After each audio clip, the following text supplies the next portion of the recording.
Miduso sa iyang Certificate of Candidacy si Attorney Sam Norman Puentes sa pagkamayor ning Dakbayan sa Osamis kagahapon sa hapon uban sa suporta ni Congressman Ando Wominal, Mayor Indy Wominal, Governor Henry Wominal ug sa tanan nga mga barangay kapitan.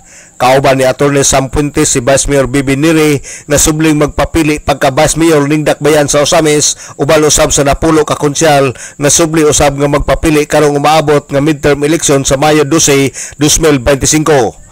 Matud pa ni Attorney Sam Puentes nga dili lang mabalaka ang tanan kay kun unsa ang programa karon nga kaayuhan sa katawan iya kini nga ipadayon og nagpasalamat siya ni Mayor Indy kay sa iyang kabahin sakripisyo kini ni Mayor Indy Wominal. Salamat ko ni Mayor Indy pagkasabto nato sakripisyo ni sa iyang kabahin kay siya mugawas good dili siya magpare-elect no dayon magpadayon siya na siya tulubagon nga ginaauhag pod sa Asenso Pinoy mo na iya makasundot. Ikaduha sa imong ginaingon nga nakuratan kay masa-surprise taghanta ana nga nakuratan pero sama sa ako pitila ka tuig na no, sa 5 ka tuig nagasilbi ko isip inyong administrador sa syudad. Kung unsay gusto nga ipadapat sa ato ang mayor, ato lang anang inasunod. Karon ginatagaan ta nilang higayon, buhi raman siguro tanan pod ang atong plataporma, ang ato ang programa, unsa nang ginabuhat karon sa Asenso Pinoy, sa Asenso Osamis team. Akong ipasalig nga maura mang gihapon na ang atong katuyuan nga mapadayon ka na o pangitaan nato unas nga mas mapadaghan pa nato nga ayaw dili angay mabalaka kay unsa man ganitong programa nga gipalapat na sa atong administrasyon no gasugod ta karon sa unag yung murag nabatian gyud siguro nga kuan kining sa ato ang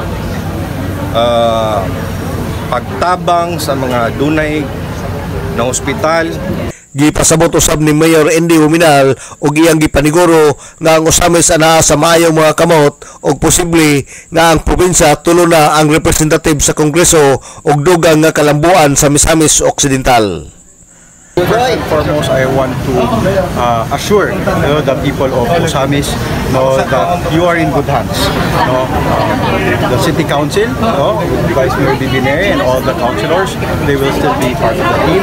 They will be working hard to provide appropriate legislative measures para sa Tuang Syudad.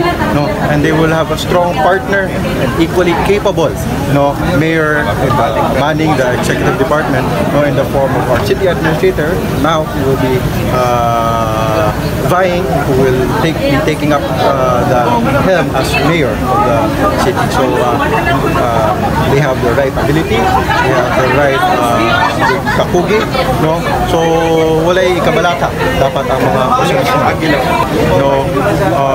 constituency will provide me with their support as well. We are also vying to serve as an additional representative for the province of Misamis Occidental through the party list group of our local political party. We have Asenso Pinoy right here. Muni ang atuang local political party where ang officials, elected officials of Asenso Misamis Occidental are a part of. And as our local political party, atuang local congressman, they are part of Lakas and MP. Andrew sa Lakas and si Kong Jason sa MP.